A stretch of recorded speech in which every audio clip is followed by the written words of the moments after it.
All right, let's look at this example here. When we are trying to create a table of values from a linear equation, we're going to take an equation and we're going to fill up a table of values. Now you'll notice here I have a table of values already given. There's an x and a y value on there. And so what we need to do is we need to fill up this table of values.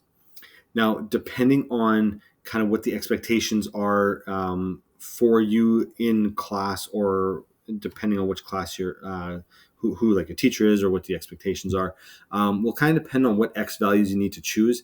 Now, what I'm going to say is for this example here, you really can choose any 5X values. It doesn't really matter unless it's specifically explained that you need these X values for that. Any 5X values are going to work. What it's going to do is it's going to create that relationship where you're given the Y values that you have. So for the first one here, I'm going to choose the X values 1, 2, 3, 4, 5 as they're, I would say, the most basic of X values that we can choose.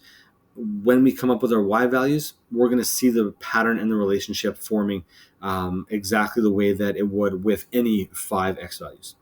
These ones here happen to be going up by 1.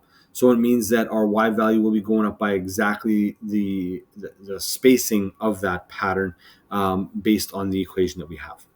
So how do we come up with our Y values? Well, let's look at the equation first. The equation says Y is equal to 2 times X. If our X value is 1, 2 times 1 is 2. So that means that our Y value is 2.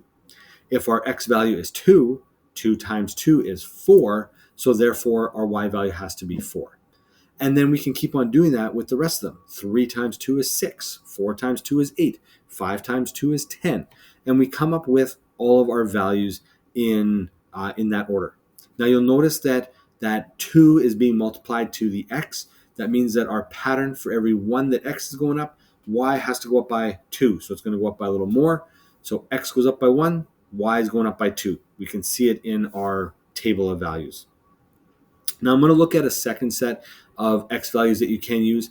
These are ones that I really like using personally. I sometimes recommend these for my students as well, but they are these 5X values, which might look a little weird to you, and that's okay.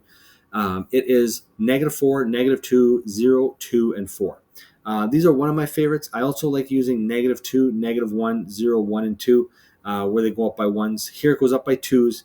It's increasing the span of X, so we get to see is Y changing in some weird way.